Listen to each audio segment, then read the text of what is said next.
Welcome back to my YouTube channel, where the worst clarinet photography on YouTube exists.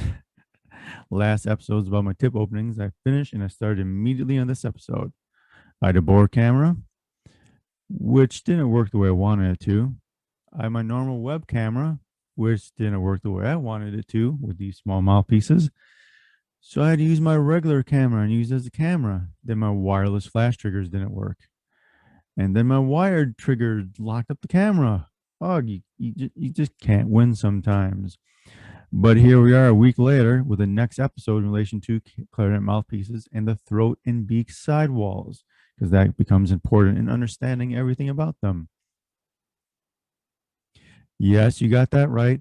Another boring episode, but noteworthy information as you learn more and more about mouthpieces. So grab a couple pots of coffee and let's deep dive into a part of mouthpiece design. What we want to understand this episode is we have to look and learn about the throat design. We'll cover actually both clarinet and saxophone mouthpieces because saxophone world has a lot more interesting designs that you should be aware of, just in case you see things like it on clarinet mouthpieces. In the past, I did design some clarinet mouthpieces similar to sax mouthpieces with scooped out sidewalls to disastrous effects, but you may see it sometime down the road.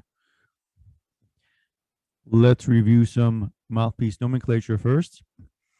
Side rails are grab a tenor sax mouthpiece here, the edges of the mouthpiece with the reed interfaces to it.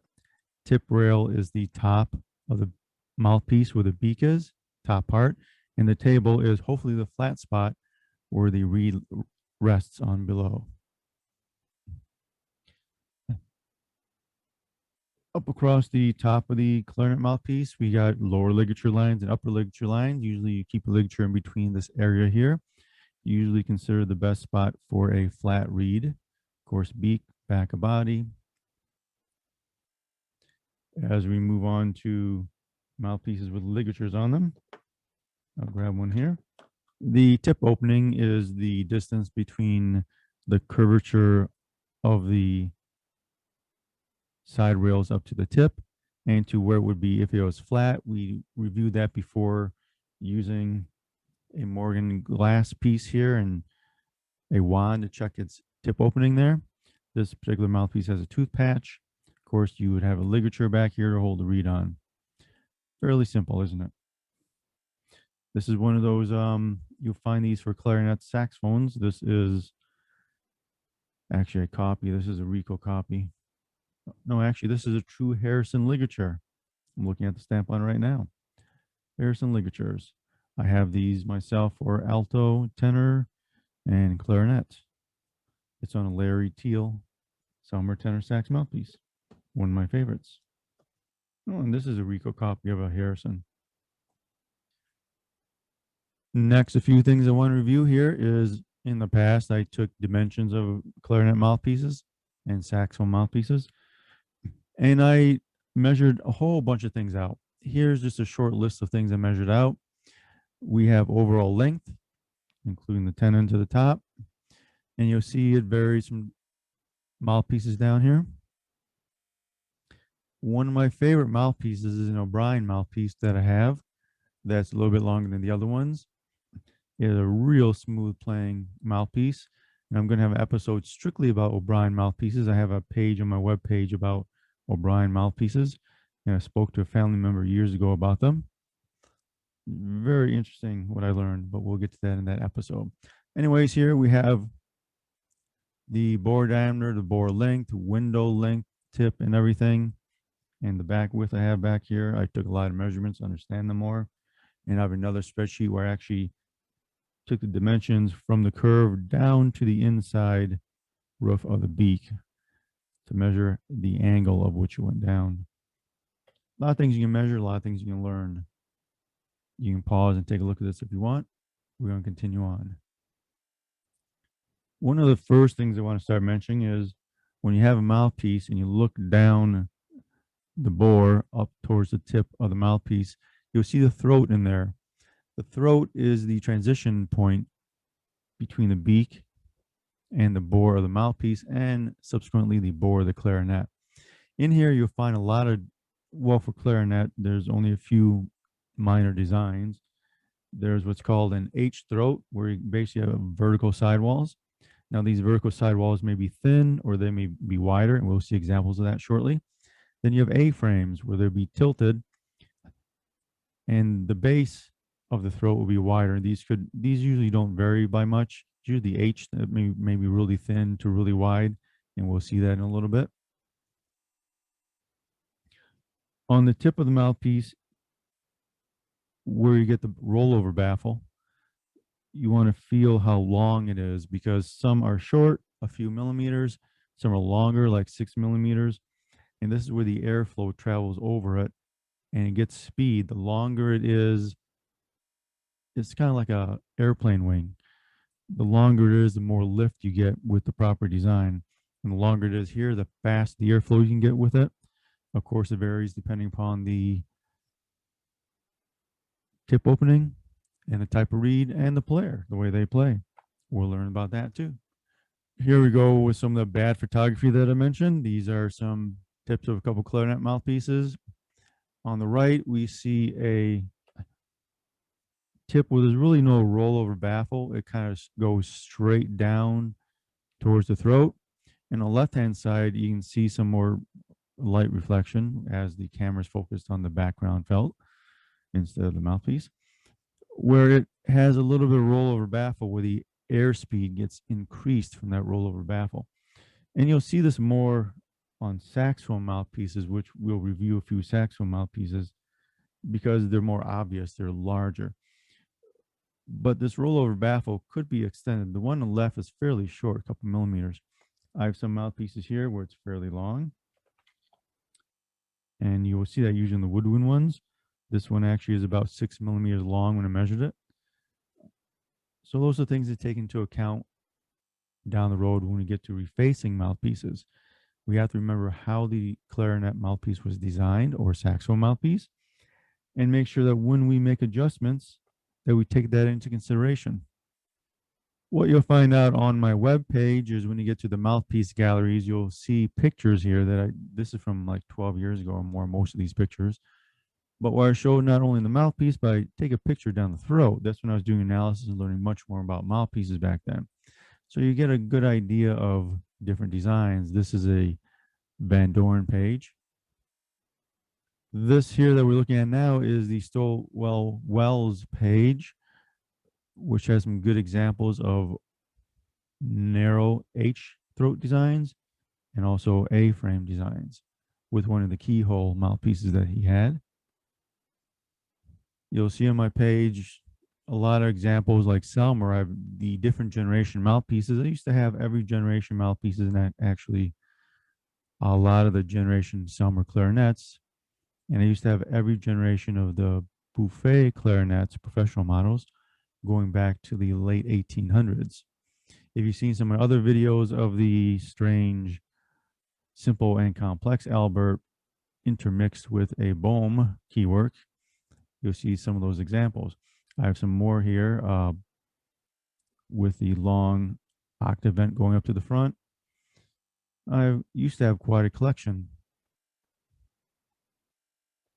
But on this page, you'll see different examples of pictures, including a look up the back bore of the clarinet mouthpiece so you can see the throat design.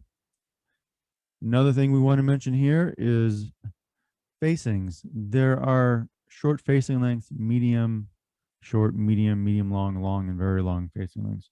This is, to grab a saxophone mouthpiece, for example, is the length of the curve from the tip going towards the table. And on this page, as you can see here, I give some examples here. Short is 15. This is for clarinet. Short is 15, 16, 17, 18, 19, 20 or greater for very long. And tip openings here, we have very close at 0.95 millimeters all the way up to 1.3 or greater for extremely open. An example of a wide open mouthpiece is a Van Doren 5JB mouthpiece. And it also has, I believe, a short facing on it too. That's one thing we have to learn. We have to learn what we're dealing with. We want to measure things first. We'll get to measuring later on in a different episode. But there's a lot to learn, not just jump in and refacing.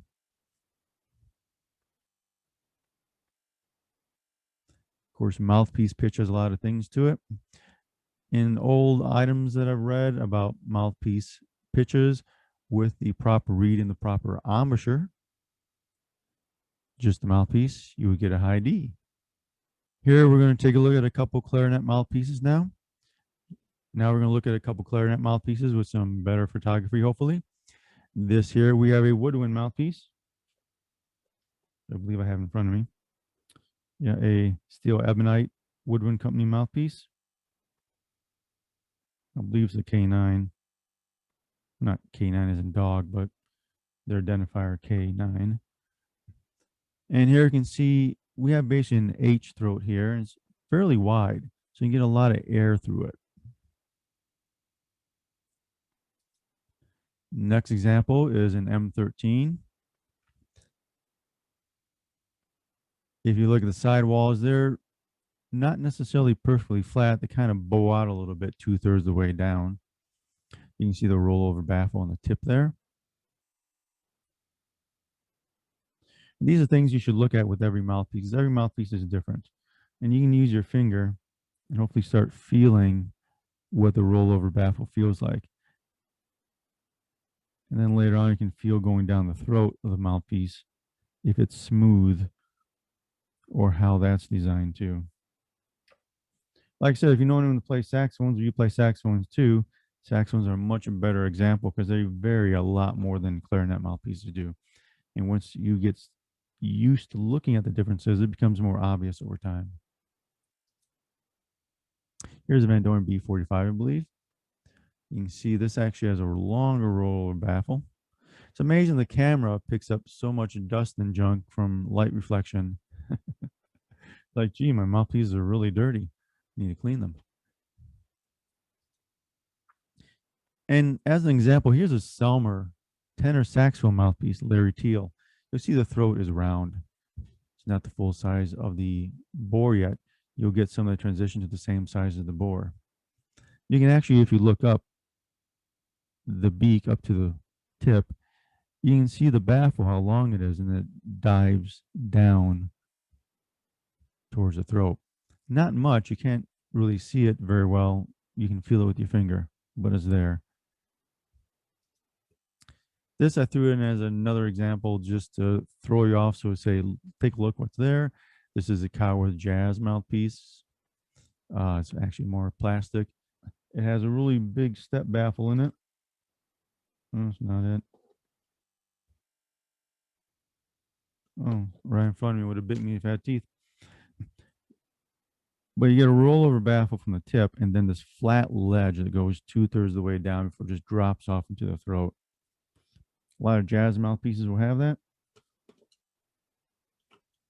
It's pretty cool. It also affects intonation too, but you can really drive the tone. Now here's another extremity. This is a old woodwind mouthpiece. And you'll see looking up the throat is as big as the bore of the mouthpiece. This is a really dark sounding mouthpiece because it slows the air. So if you give the same volume of air as you do this mouthpiece versus another one, this has a large cavity, so the airflow doesn't get really sped up a lot. And the important part here is look into the sidewalls here in the top right picture and the bottom one.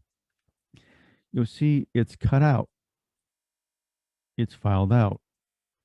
So under the tip, under the side rail, this mouthpiece, if I wanted to change the tip opening, I wouldn't be able to do much because if I take out too much material, I end up dipping into that cutout below it, which makes it large cavity.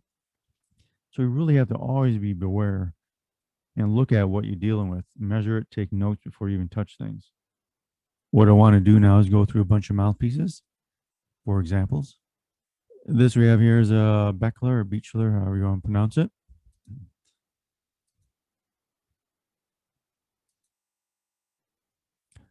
Fairly wide in the throat. Allows a lot of air. It's one of my jazz mouthpieces. Here's a early buffet mouthpiece. 3 ligature lines, as you can see.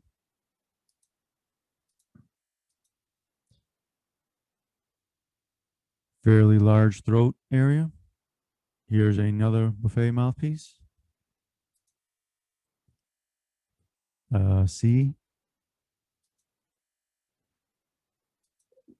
fairly wide once again. Here's a bunch of other buffet. In this case, this is an Yvette or Evetine buffet mouthpiece. The emblem is in the lower below the ligature lines. I had this for a while. It's fairly rare mouthpiece, fairly early mouthpiece. One of their first rubber ones, I believe. And you see on the bottom, it kind of bows out at the bottom base of the throat into the bore. Here's a later one.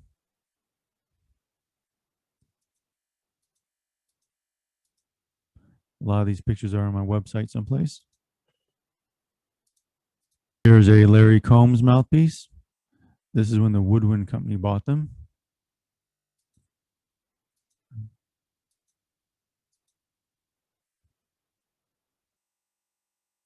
You can see the throat transition from the bore up to the beak. Now remember at the very beginning, I showed a layout of about 6 or 7 mouthpieces. You can see some short, not so wide H throats and wider H throats. So I always have to keep that in mind when you look at clarinet mouthpieces. This is a Grabner K11.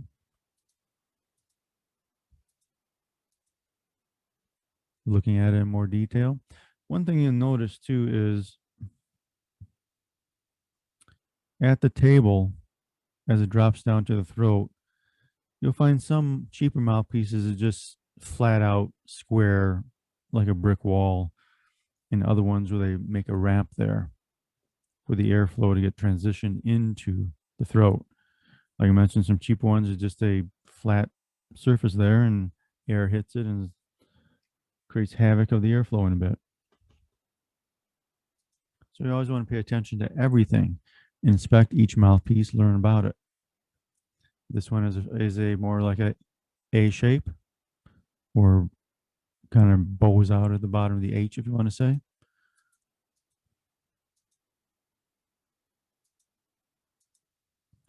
Here's a wide A. Here are a few auto link mouthpieces. This is a wide A frame on it, or wide H in a way. Out of focus, who knows? There's another wide one. The auto links allow a lot of airflow. We can go on and on and on. I got tons of pictures of Selmer mouthpieces, Sumner, Van Doren, Vibrator, Wells. Oh, we're going to do the Wells real quickly. That's an interesting mouthpiece. Let me bring that up now. Here's one of the Wells generation mouthpieces.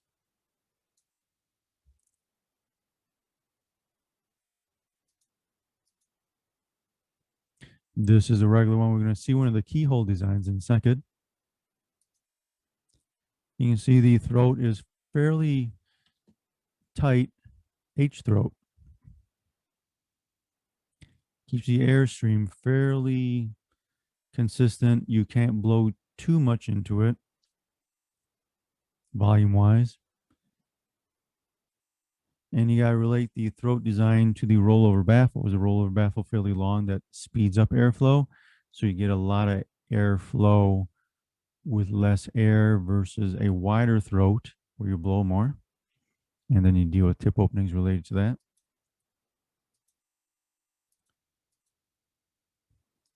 And here's one of those keyhole design ones. You'll see it comes up fairly close to the tip and gets thick later on. On saxophone mouthpieces, you'll find out that they prefer thinner side rails. And on clarinets, it's usually thicker side rails in a way. This one incorporates both. Did this create an advantage? Well, it depends where the reed separates from the side rails in the curvature. But really, I think it's more for airflow and channeling the airflow towards the middle. This is really throat design and sidewall design. And nothing special there. It's kind of an A frame. But it's a really neat mouthpiece. Interesting design. They're trying to do stuff back then. Out of focus picture again. Wonders. And lastly, we'll look at woodwind design mouthpieces. A G5. Kind of a A-frame there. Fairly wide. G7 star. Older one there. K7. K9. I really like woodwind mouthpieces. If you can find one that's in good condition, I'd recommend getting one. I use M13s for more classical settings, but I like the woodwind mouthpieces for really everything else. Fairly wide, nice and flexible. So there we learned about throat design and the inside of the beak, side rails and stuff. So always pay attention to any mouthpiece you get. That's the next thing we're looking at there is what it looks like inside, because it all matters in the final end design. In the next episode, we're going to review the rollover baffle a little bit more and also start looking at the table and how to flatten the table. Because sometimes on tables, you'll get the way they're manufactured. We're going to review videos of them being manufactured too. In the old days, they would, and they use basically wheels. Now in modern manufacturing, they actually cut them out.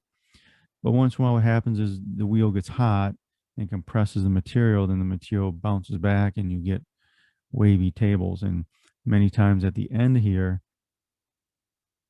it compresses and it bounces back. You end up getting a slight ramp at the very bottom of the mouthpiece. And that all has to be flattened and perfected for a good seal. So that's this episode about mouthpieces. I hope you like listening to my ramblings. Any questions or comments, put them down below. Don't forget to give it a thumbs up, like, subscribe, and share, because you gotta love the knowledge, gotta love life, and you gotta love clarinet and clarinet mouthpieces. We'll see you next time.